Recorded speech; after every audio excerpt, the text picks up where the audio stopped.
Good morning बच्चों, कैसे हैं आप लोग। आशा करते हैं आप लोग अच्छे होंगे। चलिए, जो हम लोग गृह विज्ञान का दूसरा पाठ पढ़ रहे थे, आय, व्यय, बचत और उसके बचत के विनियोग के माध्यम, उसी पाठ को हम लोग चलिए आगे बढ़ाते हैं। इससे पहले के वीडियो में हम लोगों ने देखा था, पढ़ा था कि आय कितने प्रकार की होती है, आय किसे कहते हैं और आय के स्रोत कौन कौन से होते हैं। उसी क्रम को आगे बढ़ाते हुए मैं अब आप लोगों को आज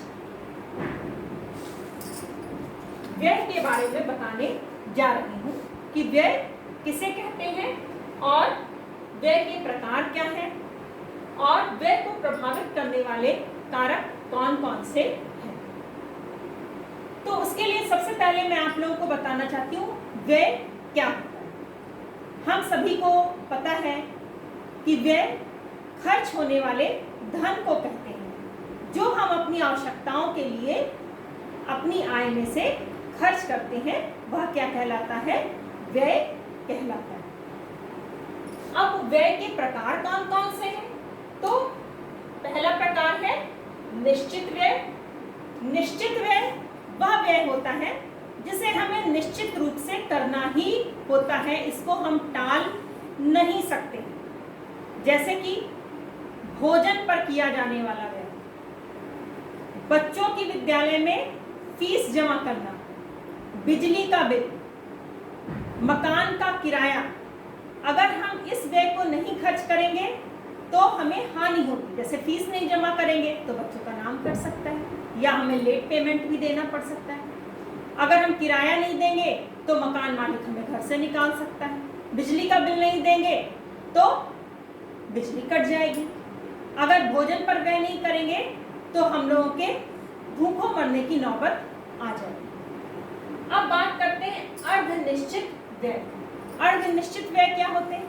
अर्धनिश्चित व्यय वो होते हैं जिन्हें हम, होते तो वो निश्चित है लेकिन इन्हें हम क्या कर सकते हैं, कम या ज्यादा कर सकते हैं। जैसे कि भोजन पर किया जाने वाला व्यय है तो निश्चित, लेकिन हम उसको कम या ज्यादा कर सकते हैं। मान लीजिए अगर हमारे पास खर्चा ज्यादा है तो किसी महीने हम भोजन के सामानों में कटौती कर सकते हैं। जैसे रेस्टोरेंट जाना कम कर दिया, बहुत ज्यादा मिठाइयाँ बाहर से लानी बंद कर दी, या किसी भी तरीके से अपने भोजन के खर्चों को कम करके हम लोग अपने व्यय को कम कर सकते हैं। उसी तरीके से वस्त्र पर किए जाने वाला व्यय, वस्त्र पर किए जाने वाला व्यय निश्चित तो है लेकिन हम उसको अपने खर्चे के हिसाब से या अपनी आय के हिसाब से कम या ज़्यादा कर सकते हैं।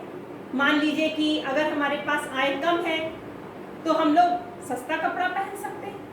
तो जो जिस खर्चे को हम लोग कम या ज़्यादा अपने हिसाब से कर सकते हैं, ऐसे व्यय को हम अर्धनिश्चित व्यय कहते हैं। फिर आ जाता है अन्य व्यय। अन्य व्यय जैसे कि इसके अंतर्गत आ जाएगा कि मोबाइल का खर्चा हो गया। इसके अलावा जो लोग सिगरेट, बीड़ी, पान खाते हैं, ब्यूटी पार्लर आदि पर किया जाने वाला व्यय, ये सब आपके अन्य खर्चे के अंतर्गत आएगा। इसके अलावा आ गया आकस्मिक व्यय। आकस्मिक व्यय क्या होता है? ये हमें पहले से पता नहीं होता है, ये अचानक से हमारे ऊपर कोई खर्चा आन पड़ता है। जैसे कोई अचानक से हमारे यहाँ मेहमान आ गया तो उसकी सेवा और सत्कार करने के लिए हमें मिठाइयाँ मंगानी पड़ती हैं, उसके लिए अच्छा अच्छा खाना बनाना पड़ता है। या हमारे यहाँ कोई अचानक से कोई व्यक्ति बीमार पड़ जाए तो उसके दवाई पर खर्च होने वाला है, अस्पताल में किया जाने वाला व्यय, ये सब आकस्मिक खर्चे के अंतर्गत आएगा। चलिए अब हम जानते हैं पारिवारिक व्यय को प्रभावित करने वाले कारक कौन कौन से हैं, या वो कौन कौन सी स्थितियां होती हैं जिनसे हमारा घर का खर्चा जो है वो प्रभावित होता है। तो सबसे पहली स्थिति होती है परिवार की कुल आय। अगर परिवार की आय ज्यादा है तो हम ज्यादा खर्च करेंगे, अगर परिवार की आय कम है तो हम कम खर्च करेंगे। फिर आ गया रहन सहन का स्तर। हमारा रहन सहन का स्तर कैसा है? अगर हम साधारण स्तर हमारा रहन सहन का तो हम कम खर्च करेंगे। अगर हमारा रहन सहन का स्तर ऊंचा है तो हमें दिखावे आदि पर ज़्यादा खर्च करना पड़ता है। उसी तरीके से फिर आ गया आवासीय क्षेत्र। आवासीय क्षेत्र, अगर हम शहरी क्षेत्र में रहते हैं तो हमारे खर्चे ज़्यादा होंगे, और अगर वहीं हम गांव में रहते हैं, हमारा निवास स्थान गांव है, तो हमारे खर्चे कम हो जाएंगे। फिर आ गया बच्चों पर होने वाला व्यय। अगर हमारे परिवार में बच्चों की संख्या 1 या 2 है तो हमारे खर्चे कम होंगे। वहीं अगर बच्चों की संख्या ज़्यादा है, 4 बच्चे, 5 बच्चे, तो उसी तरीके से व्यय भी हमारा ज़्यादा होगा।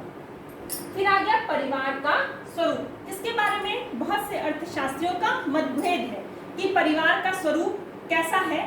अगर एकाकी परिवार है और संयुक्त परिवार, दो परिवार के स्वरूप होते हैं, एकाकी परिवार और संयुक्त परिवार। एकाकी मतलब कि न्यूक्लियर फैमिलीज, और संयुक्त मतलब कि जॉइंट फैमिली, जिसमें कि संयुक्त परिवार जिसमें कि माता पिता, उनके माता पिता, चाचा चाची और हमारे जो भी है सब एक साथ मिलकर के रहते हैं, तो ऐसे परिवार को हम लोग संयुक्त परिवार कहते हैं। तो अर्थशास्त्रियों का मतभेद ये, कुछ अर्थशास्त्रियों का कहना ये है कि एकाकी परिवार होने पर ज़्यादा खर्चा होता है, और कुछ अर्थशास्त्रियों का ये मानना है कि संयुक्त परिवार होने पर ज़्यादा खर्चा होता है।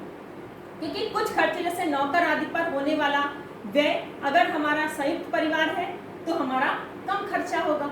भाई 10-11 लोगों की फैमिली में नौकर उतना ही पैसा लेगा, और अगर हमारी 2 या 3 लोगों की फैमिली है तो भी नौकर उतना ही पैसा लेगा। तो इसमें मतभेद कहा जा सकता है। फिर आ गया सामाजिक एवं धार्मिक दृष्टिकोण, कि किस प्रकार से सामाजिक और धार्मिक दृष्टिकोण हमारे व्यय को प्रभावित करते हैं। तो जैसे अगर कोई व्यक्ति बहुत ज़्यादा सामाजिक होता है, बहुत ज़्यादा दोस्त हैं उसके, बहुत ज़्यादा रिश्तेदार हैं, तो उसका खर्चा ज़्यादा होता है। लोगों का आना जाना उनके घर में लगा रहता है। इसके साथ ही साथ उनके यहाँ अगर कोई पार्टी होती है तो उनके आने वाले मेहमानों की संख्या भी ज़्यादा होती है। तो इस तरीके से, और उनको दूसरों के यहाँ ज़्यादा जाना भी पड़ता है पार्टीज़ वगैरह में, तो उनका खर्चा ज़्यादा होता है। इसी तरीके से जो धार्मिक लोग होते हैं वो दान पुण्य करने में, इसके अलावा कहीं मंदिर बन रहा है, कहीं गरीबों को दान देने की आवश्यकता पड़ती है, तो वो उसमें आगे बढ़ चढ़ के हिस्सा लेते हैं। तो अगर व्यक्ति सामाजिक या धार्मिक प्रवृत्ति का अधिक है तो उसके खर्चे ज़्यादा होंगे। और फिर आखिरी बात है गृहिणी की दक्षता। अगर हमारी जो घर चलाने वाली गृहिणी है, स्त्री है, अगर वो योग्य और दक्ष है, अपने कम आय में ही अच्छे से अच्छे अपने घर को चला सकती है। बहुत से लोग होते हैं ज़्यादा आय होती तो ज़्यादा खर्च करते हैं, लेकिन कुछ गृहिणियाँ अपनी सोच समझ से अपने घर को कम खर्चे में इतना बढ़िया ढंग से मैनेज कर लेती हैं। तो ऐसे गृहिणी की दक्षता जो है वो हमारे पारिवारिक व्यय को प्रभावित करती है।